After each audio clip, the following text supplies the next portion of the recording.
Hello, hello, hello, Bowie television watchers. This is me, Candy Seawall Waller. I guess I've been talking all day, so I feel like you all have seen enough of me. And so I am joined here with Ravens rundown producer, Carita Parks, our Baltimore Ravens insider who is on site with the Baltimore Ravens. You said, Carita, we got to get you on for Yes. the episode before all of this travel gets going. The team has already made their way and safely in Kansas City. Carita will be making her way here shortly to Yes. Kansas City as well for the Thursday night prime time welcome to week 1 showdown, the AFC championship. What is it? Rematch. Rematch. Right. Rematch. Air quotes for sure. So Yes. we had to get Carita on you all to give us all of the scoop.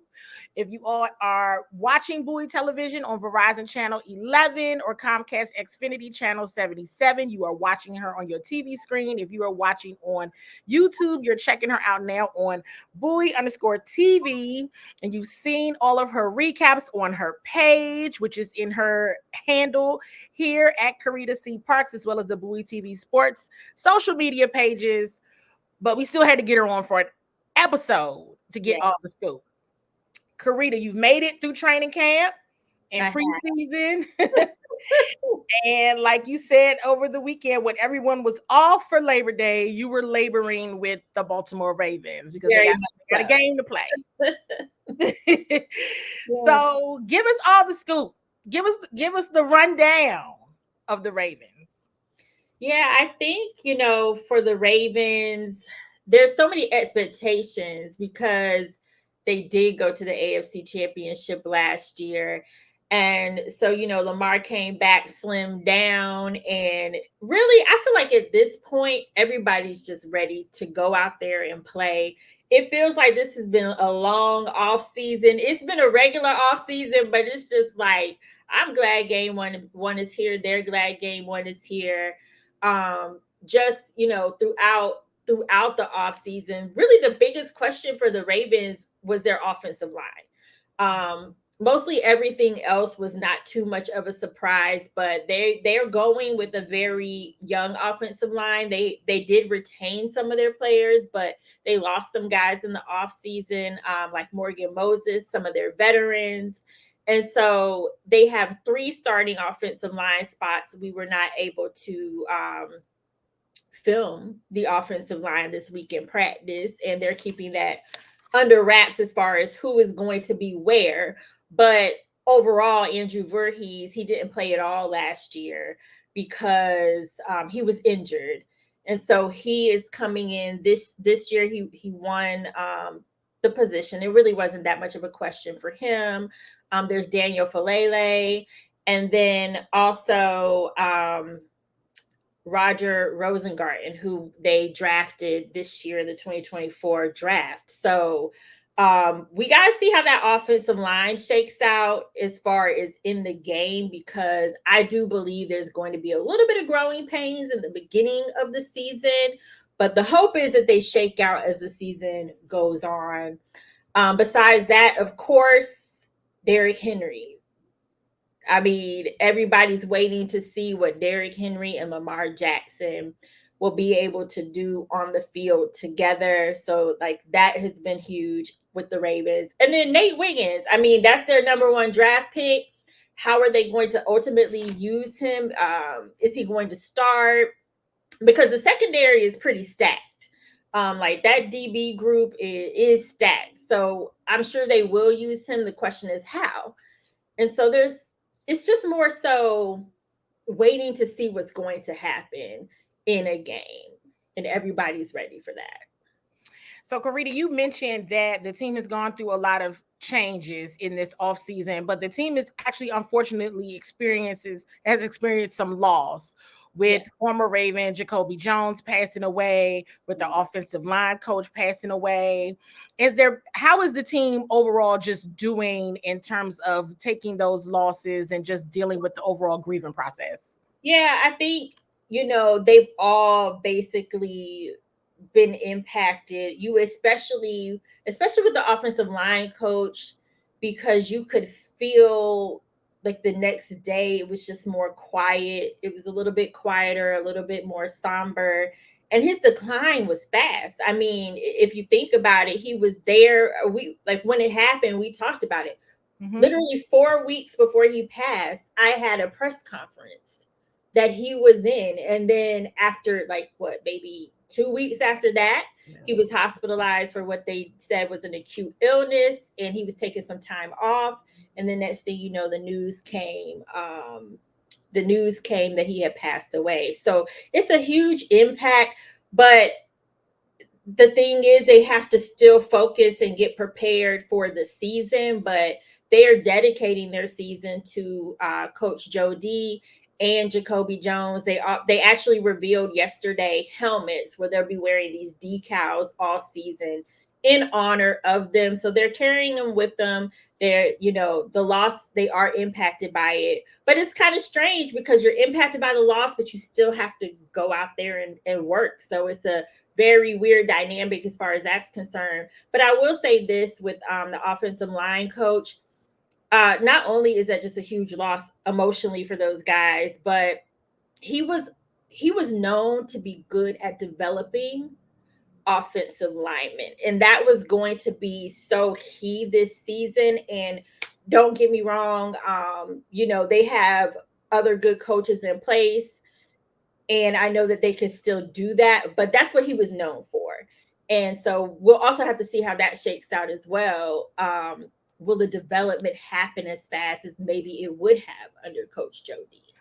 Mm-hmm.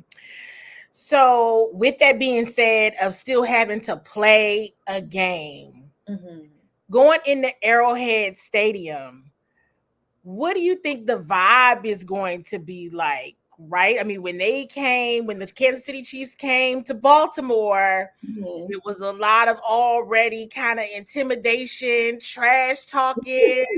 Some, on the outside looking in are like, wow, did the Chiefs really get into the Ravens' heads? And that's what happened in the AFC Championship. How do you think the team is going to handle being in Arrowhead Stadium on Thursday night? I mean, I think it'll be a little different. I feel like in a way this Ravens Chiefs matchup over the years has become a little bit more of a rivalry, especially after last year. I think that because there was, they lost their cool a little bit in certain situations, which was uncharacteristic of them. I do think the Ravens will be more composed going into Arrowhead. Like, I do believe they learned that lesson that came up in media availabilities this week, and Roquan Smith definitely said that they have to ensure that they keep their composure. But what I also think is good is there's a lot of guys who were on the team that went to the AFC Championship, but also there's fresh blood too. So I think that that's a little bit of a balance. You have some guys who are coming in here, they're very aware of what happened, but they didn't necessarily experience it.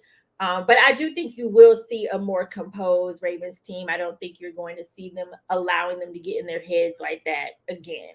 But the atmosphere is going to be crazy. My understanding is it's a possibility that the Chiefs may celebrate their Super Bowl pregame, because, I mean, I don't know if that includes like a banner going on. I don't know what that looks like, but that's my understanding. So the crowd's going to be hype. And that's kind of like pouring some salt in a wound, isn't it? I mean, I guess they should celebrate. Done it anyway, right? You do it anyway, but of course, with it being the Ravens, that's definitely like, oh, okay, Dang. But anyway, so you mentioned this earlier, Derrick Henry. What have you seen so far from Derrick Henry and the relationship and the chemistry he's building with Lamar Jackson? Well, just from practice, I will say Derrick Henry, since he signed his contract and joined the Ravens, he's been very present. I mean, he was in off-season workouts. He was at every component of the off-season. So not only is he building a rapport with Lamar Jackson, he's been building a rapport with the entire team, and he looks very comfortable with everyone on the team, but especially Lamar Jackson. Of course, in practice is very vanilla. So we'll have to see, how they kind of work together in a game. But you do know that they're dangerous. They will be dangerous because you got to pick your poison. It's going to be Derrick Henry. If it's a run situation, it's going to be Derrick Henry or it's going to be Lamar Jackson. But then also he has his wide receivers that are weapons too. So as long as that offensive line holds up, and they have to open holes for Derrick Henry too. So that's the other side of things. But definitely, I mean, they both have an immense respect for each other. And I think they're just excited to get out there and show what they can do together. So you just mentioned the wide receivers. So the Ravens brought back Nelson Aguilar. Mhm. They have signed, or was it re-signed or just gave them a new deal? Was it with Rashad Bateman? Yeah, it was an extension. An extension. So they Mhm. got Rashad Bateman on extension, got Zay Flowers Yeah. coming back, among other names with that wide Mhm. receiver core. So what have you seen from that group? You've already said that he still got some weapons there. So what have you seen so far? Well, him and Zay Flowers, they've been close from day one. So you could still see in practice that he's still one of Lamar's favorite targets.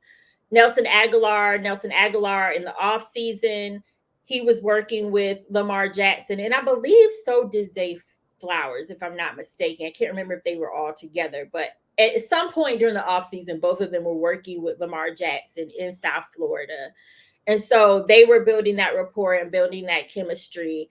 And I did actually ask Lamar about like what he expects from, because at the end of the day, number one, number two, it's looking like it's going to be Zay Flowers and Rashad Bateman. So I just wanted to know. So all the questions are around those two guys. So I asked Lamar specifically what he expected from him and Nelson Aguilar, and he talked about how their chemistry was already really good last year, and that he expects them to be even better this year. And low key, before everything started to, because it was a little rust last year because Lamar was coming back from an injury, but before everything started to click, new system with Todd Monken, Nelson Aguilar was one of their most reliable receivers, and I think sometimes people forget that. Rashad Bateman, there were some misses last year between him and Lamar, so the biggest storyline this year is Rashad Bateman and Lamar Jackson's chemistry. Will they find it? We did see in training camp that and Rashad, he did miss some days of training camp, but he was there most of training camp. When they connected, we started to see it just increase. Rashad was going up for the ball. So I do think that they'll come in this season with better chemistry than they had last year. Rashad was coming off an injury. Lamar and Rashad didn't necessarily play a lot together, even though they were on a team together. One seemed to always be injured. So both of them are healthy and they've had an off season to work together. So that'll definitely be something to watch. I know, speaking of injuries, Mm-hmm. I think at one point during training camp, you were mentioning like the injury list and players that were practicing, those that were not. Sounds like fairly healthy roster going into Thursday night. Yes, very healthy roster. The Rashid Ali, he is doubtful, but he was third running back, and truth be told, I think most of the workload is going to be Derrick Henry and Justice Hill anyway. Mhm. Um, and then Adisa Isaac, he's been pretty non-existent this offseason with an injury, and so he's out. But those are the only two guys on the injury list. So the bulk of the Ravens roster is healthy, and that is so good to see. That is good. That is good news. That is good news. You can go into the season being healthy. Right. So, what can you share? Any tidbits about this defense? What can folks expect to see Yeah. from the defense? Before I go into defense, I did want to mention one thing to also watch out for offensively, and Mhm. that's Mark Andrews and Isaiah Likely. That's right. because this is going to be probably the first time in a long time that we see both of them on the field together.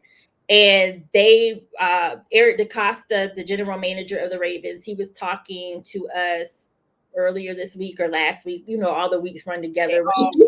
When you do this, all the weeks run together. He was talking to us, and he said he feels that the Ravens have the best tight end tandem in the league, and will be able to see what those guys can do on the field. Because as you know, Mark Andrews was injured towards the end of last season, came back for the AFC Championship game. So Isaiah Likely, he really developed in that time. So it'll be very interesting to see them both on the field together. And Lamar has great chemistry with Mark Andrews and Isaiah Likely. So that is something to pay attention to. That is a great just insight, because we know how important tight ends are. I mean, using the Chiefs as an example, you almost look at Patrick Mahomes and Travis Kelce's like his security blanket. Absolutely. So it's that person is a tight end. So it is great. And if Eric DaCosta said it, you don't have to believe that it's true, because Right, until they prove us otherwise. prove otherwise. If he feels that way, because we know how good he is at what he does and evaluating players. So that is definitely something to watch offensively for the Ravens. Right. So defensively, what are your thoughts?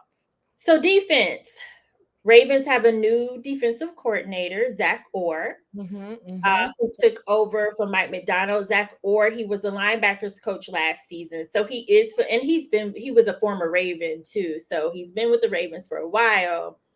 And it'll be very interesting to see what plays he calls and how he handles this defense. Because, going from coaching a segment of the defense to coaching the whole defense, it is a shift. But I'm very interested to see how aggressive he'll be. I think he is very similar to Mike McDonald in a lot of ways, but he's going to have his own flavor. So I think that'll be fun to watch and just see, like I said, I just would want to see how aggressive he's going to be, what kind of plays he's going to call. In addition to that, from the linebacker perspective, Roquan Smith is the guy, but Patrick Queen, who was his partner in crime, he left in free agency this past offseason. So Trenton Simpson stepped in. But this is kind of what they prepared for when it came to Trenton Simpson. I think they knew they weren't going to be able to keep Roquan Smith and Patrick Queen. So Trenton Simpson, he's had a chance to sit behind those two guys and learn from them. He played in the preseason. He's super impactful. He wanted to play. He's like, I want to get those reps.